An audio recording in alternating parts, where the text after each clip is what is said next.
Right, good afternoon. Let's get started with this session for this afternoon, which is called Water in Industry. My name is Klaus Konselmann. I will guide you through the rest of the afternoon.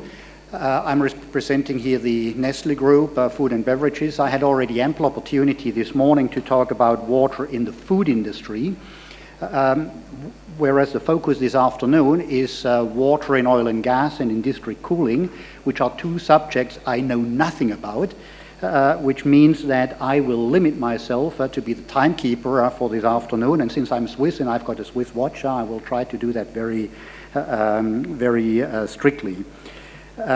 We will have three presentations, which will be followed by a panel with the presenters. And in order not to lose too much time with the introduction, I would like to welcome immediately our first presenter, who is Philippe Valerio from Suez Environnement, or Suez Environment in this part of the world, chemical engineer by training. He has extensive experience in developing major water facilities for oil and petrochemicals throughout the world. And Philippe will be talking to us about water reuse for the oil and gas industry. So Philippe, the floor is yours. So good afternoon, everybody. So I'm representing the Suez Environment Group. My presentation today will be centered around reusing the oil and gas industry, water. So it's a new challenge right now, because in this business at the moment you are facing big issues of water scarcity.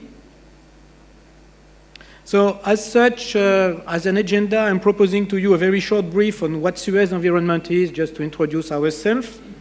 What are the water challenges? We will go a little bit deeper in that water challenges. What are the solutions that our company is enforcing at the moment and that we are putting to our clients and proposing our offering, and a few cases. So the Gremont industry is one of the world leaders at the moment for that kind of facilities in the world. It's one of the biggest companies worldwide. And we are part, as the Gremont, of the Suez Environment Group. Suez Environment by itself is a subsidiary of GDF Suez, which is one of the most powerful power company in the world. And Suez Environment is a company of around 15 billion euros turnover worldwide, developing water facilities, waste facilities, servicing water management, waste management, and of course, this covers all the oil and gas.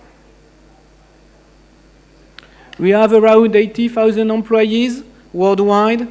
1,000 are specifically dedicated to delivering water plan for industries.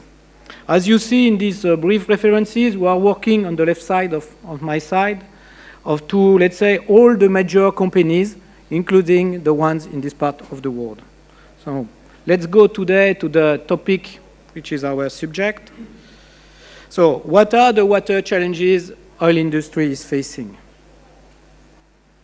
The oil and gas industry at the moment has a need for two kind of activities which are, let's say, basically different in nature and in water needs. One is the upstream, one is the downstream. In upstream, traditionally, the oil production is pressurizing reservoir using water injection to pressurize that reservoir. And in conventional production, you get also produced water, which is, let's say, to speak more, let's say, a municipal or a city language, the effluent from the production. So this produced water, of course, could either be reinjected or be treated. That's, let's say, the conventional way. And nowadays, authorities are more and more on the shoulders of these oil industries to treat this produced water, to minimize reinjection in the reservoir, which is putting some pressure on these oil companies to do treatment. And now maybe things going to change. The upstream industry has also developed many projects in unconventional oil. Heavy oil, fracking in shale oil, tight gas, unconventional gas, deep offshore. These kind of activities needs water, a lot of water For unconventional, when you go heavy oil, you see, for example, in Kuwait at the moment, many studies on some projects are going on to do thermal injection. What thermal injection is basically injecting steam in order to, let's say, in a simple terms, to inject steam to make the oil less viscous and therefore pump more oil. To do that, of course, doing steam needs water. And this question is coming where the water is coming from. So you can get it from the produced water, which is basically produced on the site. So how to reuse it will be one of our topics, and it's quite a complex issue. And as I said before, authorities now are very difficult to the oil industry, if I could say so. Maybe it's too much a language of an oil operator. But somewhere they are telling to the industry, don't use my fresh water to produce more oil. That's the first point. The second point, and especially nowadays, and it was already the case, let's say, up to 6 months ago, is that this kind of treatment, steam injection, chemical enhanced oil recovery, or other treatments are very costly. For people who doesn't know what is chemical enhanced oil recovery, it's injecting water with polymer, which also, in other words, is fluidizing and makes oil less viscous. So this topic, I would say, has a big cost, and it was already a very tough concern for the oil industry. Now that the barrel has fallen down, it's even worse, of course. It's even worse. And one of our key concerns inside Suez at the moment is develop new processes, new technologies to decrease a lot the cost of this produced water to be reused and to be treated in order to make, let's say, water is not the only part of that kind of project, but to make project, let's say, more competitive, more having better economics. So we are working really a lot on that, making R&D on new membranes, new separation, new technologies to absorb, let's say, the oil and so on. That's the big challenge of the upstream at the moment. Then you have another challenge for the oil industry, which is the downstream. In downstream, the problem is, let's say, more conventional. You have big need for the boilers, big need for the cooling towers, and you have, of course, many big effluent. So this effluent, generally before they were treated, let's say, in a simple way, and now in areas like China, for example, in North China, like this part of the world in Middle East, client is telling you, or authorities also said, we cannot anymore use too much brackish or fresh water for that. So what we want to do is to reuse our effluent. We saw, for example, a country like Qatar, where in Qatar, they want to do zero liquid discharge plant, meaning plants we are treating the effluent, reusing the effluent, having no waste, in order that they don't even send any brine in the sea. So it's more and more a big concern. So just to give you a quick view, to come back on the upstream, on the produced water, you see the volume of produced water also is increasing. The more the field is old, the older is the field, let's say the more produced water you produce. So if you see in this slide, where do you have the biggest concern? It's Kuwait, where you are more water than oil. Each time you produce a barrel of oil, you have 4 or 5 barrels of water, and Oman. So that's places where water is even more critical than elsewhere. This is a slide from the Society of Petroleum Engineers. So what are the solutions for us? Minimizing water impact, of course, reducing the water footprint, reusing as much as we can the wastewater for downstream, for produced water. And of course, this has to go in economics, because as you can imagine, this kind of water is too far to treat than using fresh water or even using seawater. So, what kind of solutions? I put there in this slide, let's say, a bunch of solutions very quickly. It can go from oil separation, which is the first step, up to absorption, up to membranes, up to biological treatment, up to evaporation, up to crystallization. So it could be quite complex scheme. And we saw, for example, some facilities, and we did one recently in the States, where the cost of reusing this produced water could have reached as much as $6 per barrel of water. And the barrel of water, I'm not an American, it's around 200 liters that you should not confuse with a barrel of oil. So when you used to work in metric somewhere. So anyway, I have put in my presentation a few ideas of how you can treat the upstream problem, treating this effluent and this produced water. So what are the difficulties for the produced water? You need to know very quickly and very deeply what are the parameters in this produced water. You could have oil, you could have organics, you could have toxics, and even worse, when you work on a project, let's say, where you have fracking, tight gas project. In this part of the world, there is at the moment one project made by BP, or in the States. You need to know what are the products inside the produced water that have been used for fracking. And this is a secrecy of, let's say, the oil drillers or all the oil company. And this can bring many issues of the treatment, clogging your membranes, killing your bacteria if you put a biotreater, etc., etc. So one big issue for us, as I say, was to know this deeply and quickly, meaning that you could have months and months of discussion just to get that kind of data from the oil companies. That's the topic.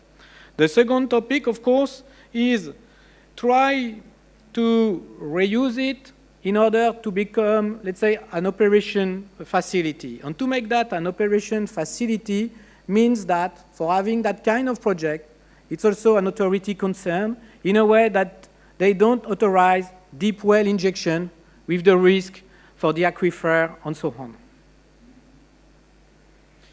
We never see big projects where this produced water could be, let's say, reused for irrigation. One issue with the produced water is generally the boron, and it's generally also the norms, the radioactive. So it's very tough to make it irrigation. You have some cases, like that in California, or some few cases in Oman. So as you see, reusing the produced water is not an easy task. And also it has to be done in a time where economics are more and more tense. So, as I said, this is covering a wide variety of process. You could have, let's say, simple filtration. You could have nanofiltration to remove the sulfate. You could have deaeration to avoid oxygen for corrosion, oxygen for bacteria's growth. You could have desulfatation to avoid blocking of the field. For example, you could have clay swelling. So the people from the reservoir, they don't want to have their fields and their permeability blocked, so they need a certain salinity. It's a different topic than a reverse osmosis. In a reverse osmosis, you need to, let's say, guarantee a certain level of salinity for drinkable water, when in this, it's called sometimes low decile. You should be in a range of salinity.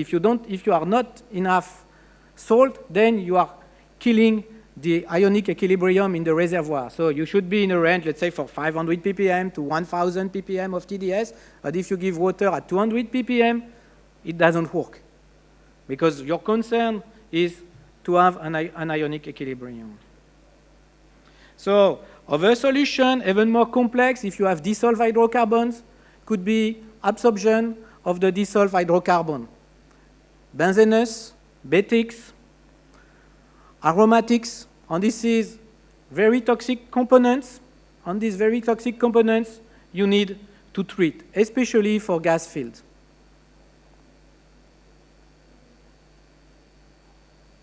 And then, of course, as you see, my slides are progressively increasing in complexity. You can also add to all this treatment, oil separation, membrane, biotreatment, in order to get a water quality which, of course, is in line with the requisite of the production engineer of the reservoir, and, of course, in line with all the needs of the production, meaning that also your plant, contrary to what maybe is done in municipal facilities, needs a total, full, 100% reliability, because cost of production is very high per day. So, and this is, as I said, coming a production facility, so you don't want to lose 1 day of production or 2 days just due to the water plant. So it makes also a plant with very high water quality equipment. Now I'm going to the downstream. Downstream, as I said, is a little bit different as a topic than upstream. Generally, flow rate in downstream are much more bigger. The processes to treat the effluent or to produce, let's say, the processed water are very well known, which is not the case in upstream, where at the moment you have many R&D to make plants, let's say, workable, to make plants reliable, and also to make plants economics. Where in downstream, it's much more a question of, let's say, environmental pressure to reuse your effluent. You don't have issues so much with technologies, so much with R&D. Of course, as Suez, we do some R&D in order to be, let's say, more competitive than competitors, and unfortunately, we have too much, like everybody. But, I mean, you have less needs for development than upstream. So, in downstream industry, I just put you a scheme there. I don't want to be too boring with that. So, this scheme is covering refinery and petrochemical, integrated petrochemical and refinery. In simple words, what we do, what are the issues with that? One issue is the toxic effluents which can come out from the petrochemical. It's not the case from the refinery, so this needs, let's say, pre-treatment, quite sophisticated pre-treatment. A second issue is the volume of the flow. You could have, let's say, 1,000 cubic meter an hour of effluent, which is big water, I mean. You could have even more. I saw a project at 2,000, 3,000 cubic meter of effluent. So, in simple words, it needs pre-treatment for toxicity, biological treatment, which are close to municipal treatment, and reuse with membranes. So, what are the issues? A need to know the characteristic of the effluent. They are much more well-known than in produced water. They have less variable, COD, presence of toxics, presence of dissolved organics. Dissolved organics are very key for the membrane recovery. Protection of these membranes. And of course, in case you want to do ZLD, knowing what is your ionic balance, which when it's a green field is very difficult to know. In this part of the world, you need to know the temperature of the effluent, because making cooling of this effluent is tough. It's tough. A membrane bioreactor, a reverse osmosis is working at 40 degrees maximum. And unfortunately, sometimes your effluent are coming at 45, 47, and the bioreactor increases naturally the temperature of the effluent. So these 5, 6, 7 degrees could be quite critical in this area due to the temperature in summertime. Anyway. And of course, in case you go ZLD, as I was saying in Qatar, you need to know what are the salts, but also where you're going to dispose these salts. It's an issue at the moment in Qatar for the zero liquid discharge facilities to know what they're going to do with the salts.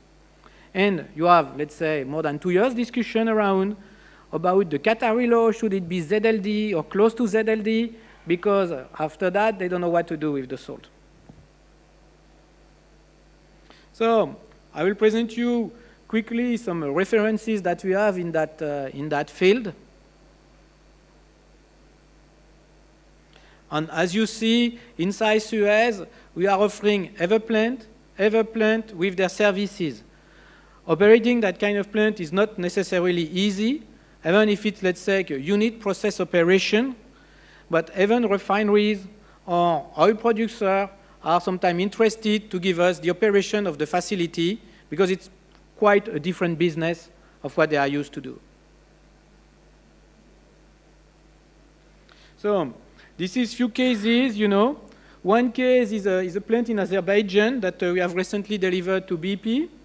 It's a produced water which is treated by oil separation, oxygen removal, and we are operating on services that plant, you know, for BP on their behalf in Azerbaijan, which is quite a remote area.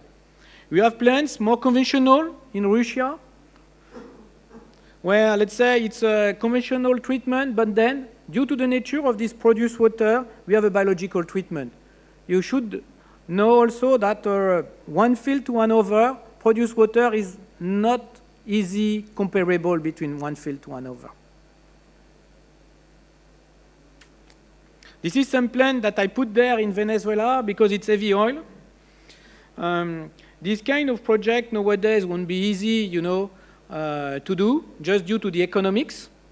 And as I was saying before, even in the left side, in Tierra district, it's a conventional way to do it. We are really doing big research, and our goal is maybe to divide all these costs by 2, 3, 4, 5. Myself, I'm on the commercial side, so I'm pushing the people of R&D to divide it by the maximum. And they say, okay, you lost your technicality a long time ago, so anyway. So, and then you have downstream cases. We have a plant, for example, in Mexico, in Pemex, which is a refinery, where you see on the left the flotation facility, on the right the reverse osmosis. It's treating, it gives you an idea, it's, I believe, if my memory is correct, around 200,000 barrel a day refinery, 600 cubic meter an hour, which is quite, let's say, quite a high flow. Now, this scheme is a little bit, if you compare with the one of integrated processes, it's a little bit simpler in a way that the big part of the water is also reused not only for boiler, but also to feed the cooling tower as a cooling tower makeup. So, in Brazil, they have installed recently new refineries, and we did some of the wastewater treatment plant with the reuse of these refineries for Petrobras.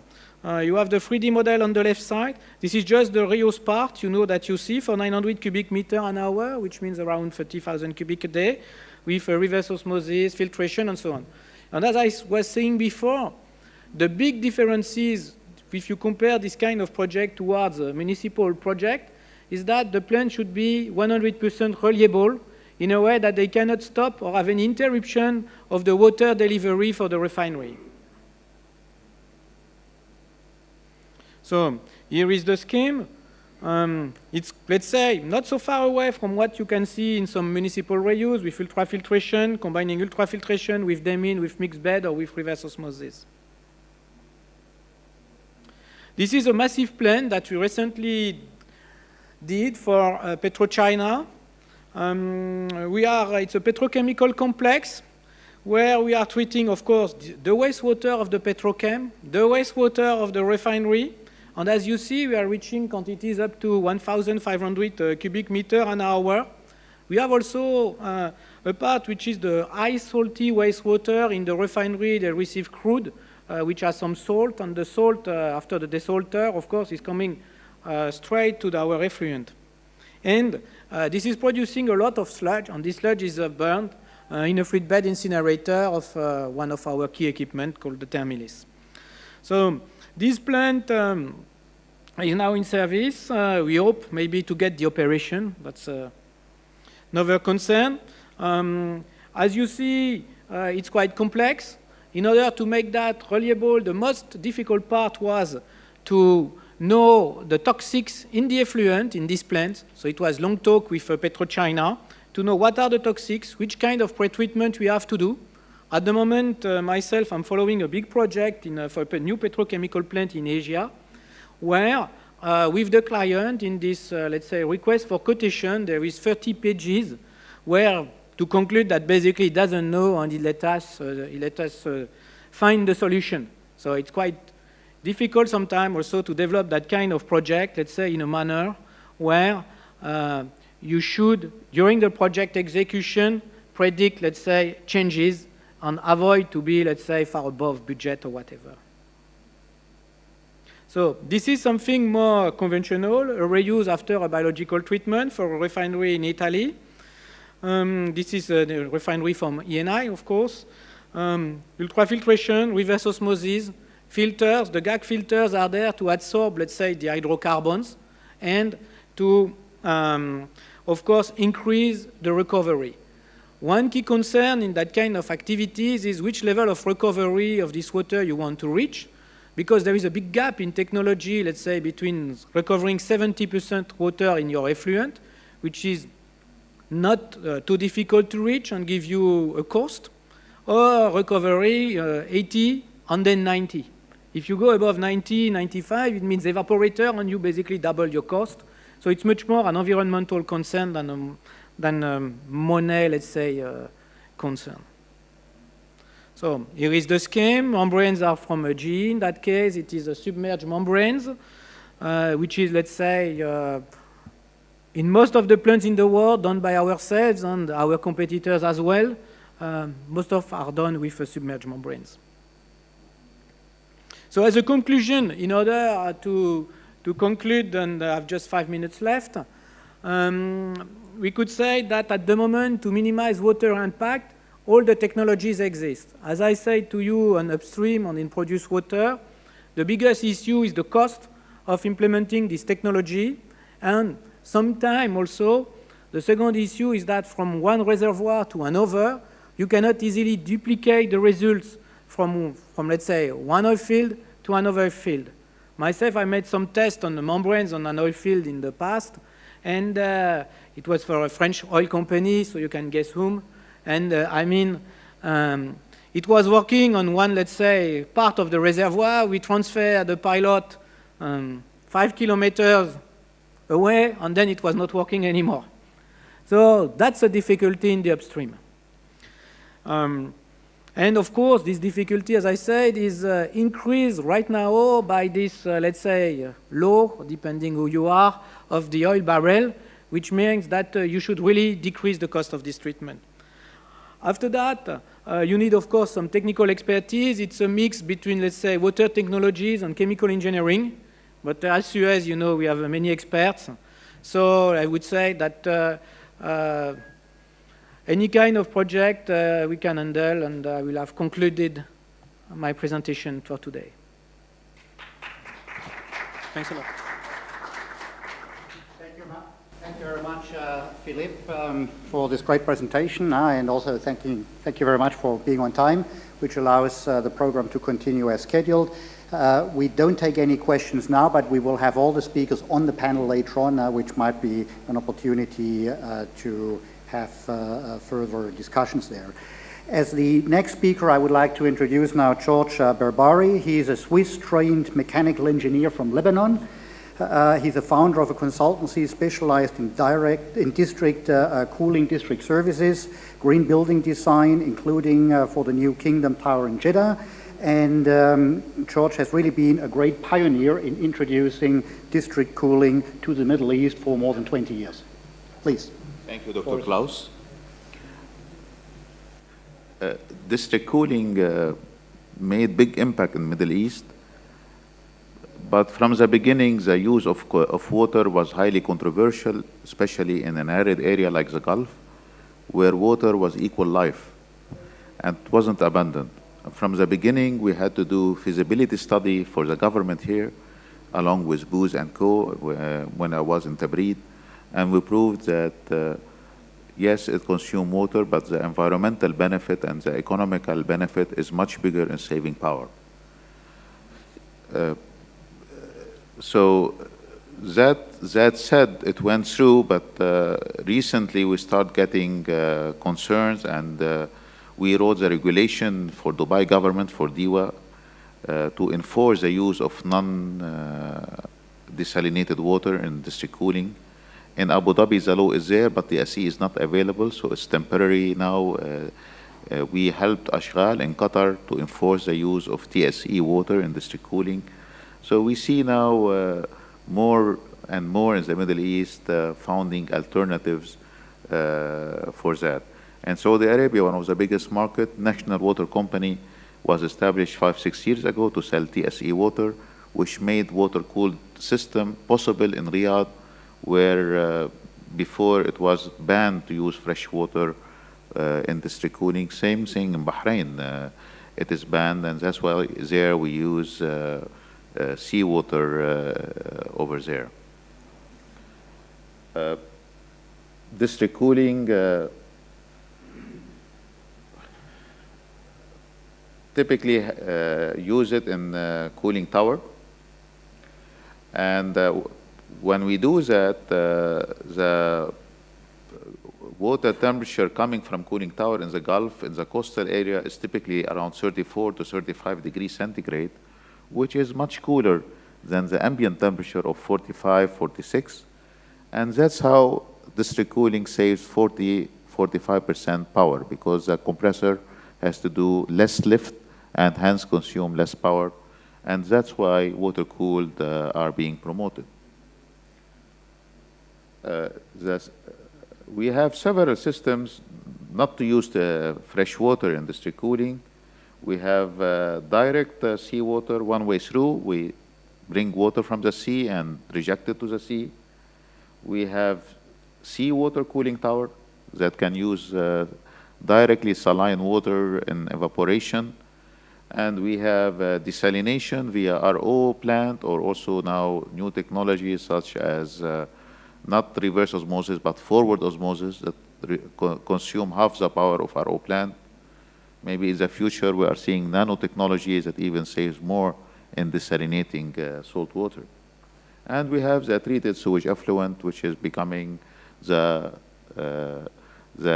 water of choice for most district cooling plant today. We did this, you see the blue box is a cooling plant for the power and desalination plant in Fujairah. This is a 550 megawatt power plant. You can see the 5 multi-flash evaporation on in front of the turbine. And at the far right, you will see the RO plant. So this was kind of a new approach in power generation and desalination, where the user has flexibility to send steam to the combined cycle steam turbine. If they don't need power, they will send it to the desalinated unit. If they need both power and water, they will use it for combined cycle the steam and generate the water via the RO plant. This is a new trend also showing that RO plant consume 1/3 or 1/4 the primary energy of multi-flash desalination. And this is how they are getting more popular today. This is a Fujairah power plant. Of course, we had major seawater intake for desalination. So we only took 3% of that water, passed it through the chiller. You see the chiller, very simple, very neat, the chiller plant. Al-Rashid Mall in Al-Khobar, this is one of the most famous mall in the eastern province of Saudi Arabia. This plant generates its own power and desalinates its own water via 2 wells. Though it's coastal, but we managed to get less than 5,000 ppm of well water, and we had just 1 stage RO that cost 20 or to 30% of a seawater RO plant. So it was quite cost-effective solution. In Bahrain, you see Bahrain Bay. This was developed by Dalkia, and they did in this plant a horizontal well. They covered the seabed, put horizontal perforated pipe, and then they dredged that and covered it with sea level. It was a unique way of having seawater intake. And these are the cooling towers that are directly using seawater for desalination, and this is how the plant looked from outside. A quick, our industry is focused on a ton of cooling, so everything we do linked to ton of cooling. The one-through sea water system is the most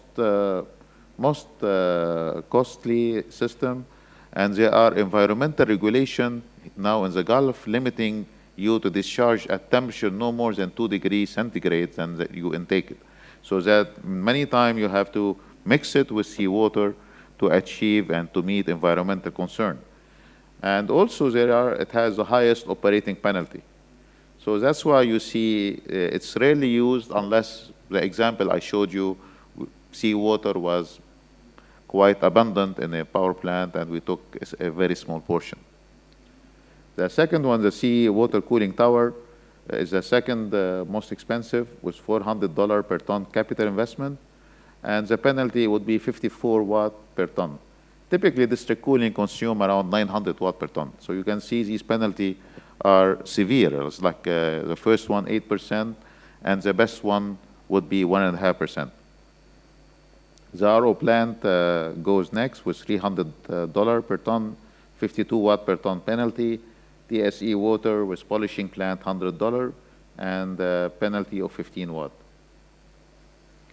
We had also problems here in the Gulf with the discharge water. Many environmental regulations everywhere limiting us in terms of the quantity of salt or ammonia and the discharge whenever we use fresh water or TSE water or blow down even from our RO plant. There are major concern. Typically, district cooling use 9 liters per ton hour for fresh water, 12 liters per ton hour in TSE water. And in fresh water, the blowdown is about 1.5 liter per ton hour. In TSE water, it has more salinity and more dissolved solids, so we blow down almost 4.5 liters, so it's almost 3 times, and it's big blowdown. Ideally, I mean, if the blowdown would have used storm water network, especially the district cooling in summer where there's no rain here, but none of the authorities approved that. They only pushed us to send it to the typical drainage and sewage network. And this is a major quantity. In many areas, sewage network are not designed for that. So it's always, we struggle. You don't believe it. Many of the district cooling has to literally discharge it via tankers and send it away in the Gulf. So the blowdown, dealing with blowdown caused us more problems. It took us with Royal Commission in Jubail, for example, 1 year to find a solution. They had high TDS of 2,000 ppm in the TSE water, and they had infiltration coming from surface, so it was quite saline, and the limitation on blowdown was 2,000, so we could not even use it, and they want to use it. At the end, they allowed us to use it, and they are working to limit salinity coming into the treated sewage effluent.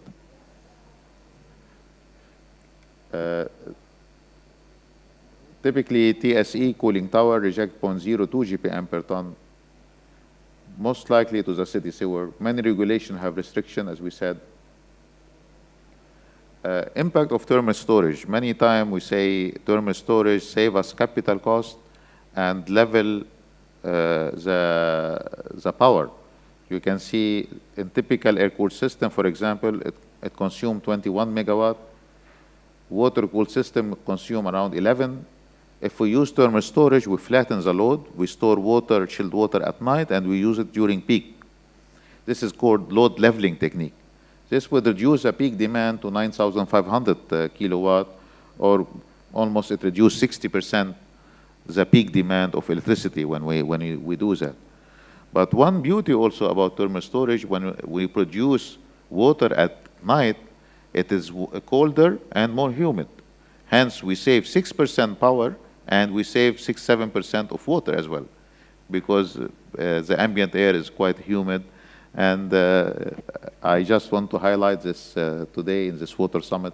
Sometime energy efficiency also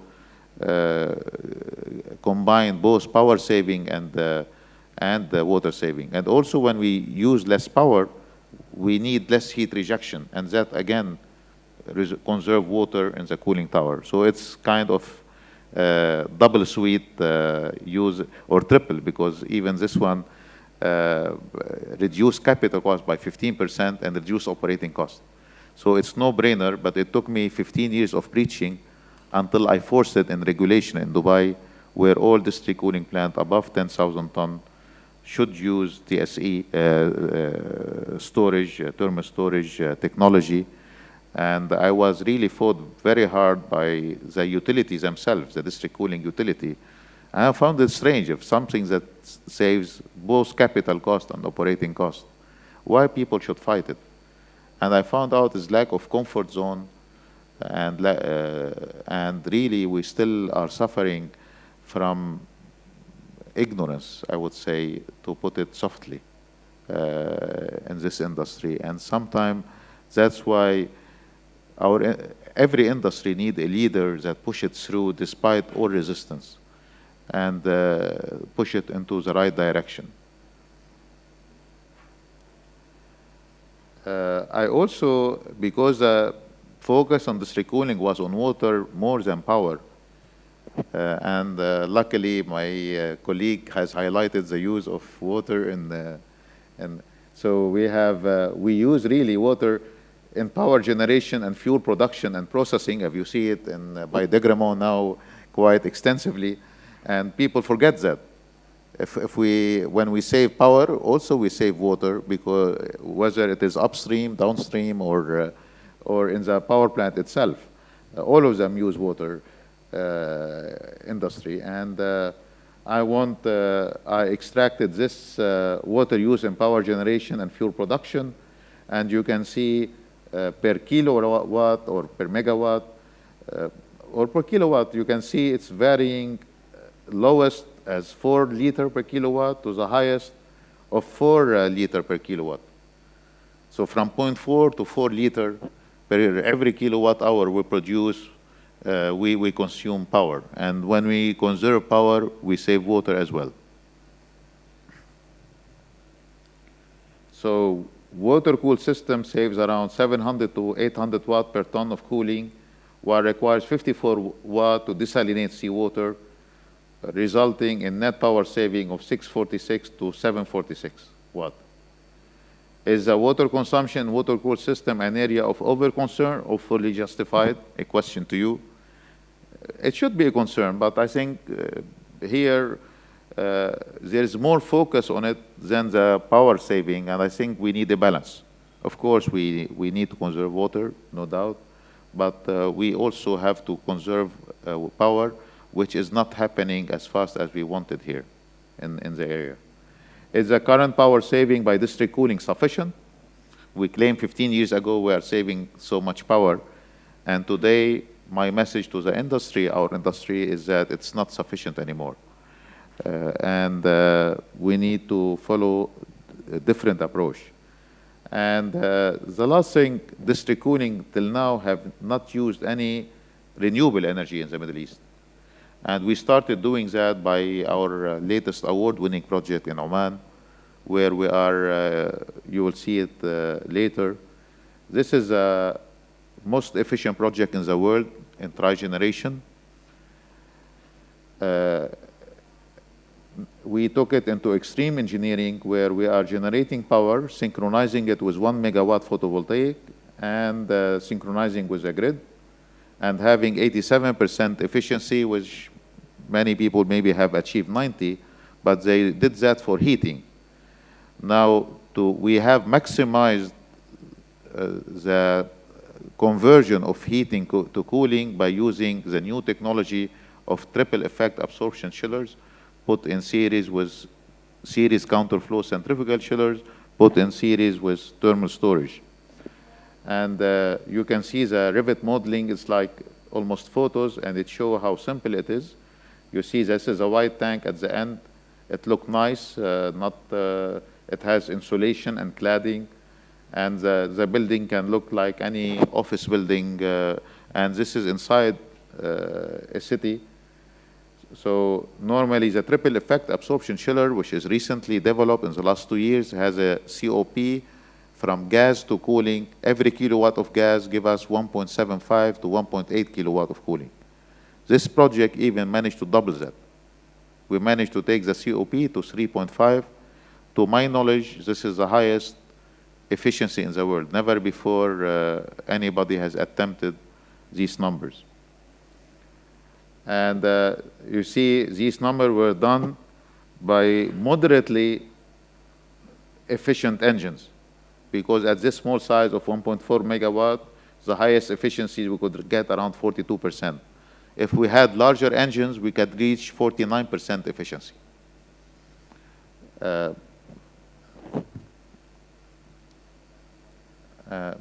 This is and why we are saying the 1 megawatt photovoltaic plant with trigen, because trigeneration can respond to fluctuation load in less than 30 seconds. Single cycle gas turbine need half an hour, combined cycle 2 hours, a coal power plant 1 day. And this is why we are saying, since renewables fluctuate, when we link it to trigen, it's a marriage made in heaven. You need always backup. We can respond to power. Also, 55% of our energy use is thermal. That's applied in the Gulf as well as in China and United States, the largest two culprits. So if we need energy for thermal use, why are we producing remote renewables and sending it and storing it in batteries that have 7% losses, and they are quite expensive, while thermal energy can, in hot water, we have 1% losses only. In chilled water, we have 1% losses, but 10% operational gain. So we can claim that in chilled water, it's 109% efficiency. This is what we are putting this as a role model to the world, not only to Middle East. We have offices in the United States, Canada, and association in Australia. We are trying to promote this worldwide concept as a role model for the coming generation. I'm done early, so there is room for question if you have any. If not, we'll wait to the panel. We'll gain time and finish early. Go ahead.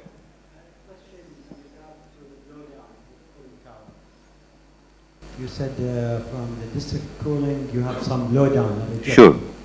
And apparently you have not given, you gave an answer not clear to me with what you do with the blowdown. You said some of the truckers, they take it and run it away and throw it away. Is this an environmental friendly approach? No, no. I mean, so how do you deal with your industry? When you have district cooling without infrastructure in an area that doesn't have any sewage, and you are not allowed to inject it in ground, this is the only option left to the district cooling provider. What we did in Tabrid, we used it to irrigate some plantation around our district cooling plant when we were in the desert. This is to me, and anytime we go wrong with the chemical treatment, the tree itself look sad immediately the second day. So it's a test also that you are treating your water right. I would use it for irrigation. Many times I recommend mixing it with TSE again and use it for irrigation of non-edible plant.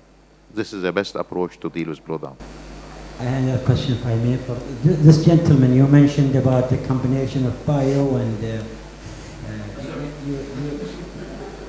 I'm sorry, I repeat my question. You have in your presentation, you have presented a model of purifying the industrial water waste by combination of bio and RO. So what do you do, the question again, with the reject from the RO plant? Thank you. It's a good question. I mean, the brine generally is a big issue.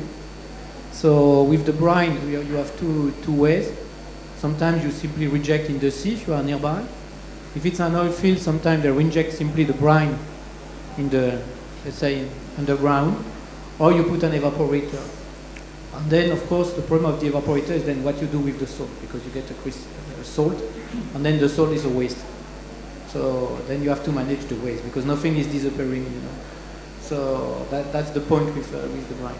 But the issue that we have at the moment is also to try to develop a technology for the brine, where, I mean, costs are going down, because again, evaporator technology, if you want to get out of the brine, is very, very, very costly, very costly.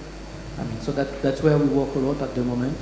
Other way, we saw, for example, plant, but it's not in the in the industrial waste, where we do impact studies on the brine in the sea with the salinity increasing.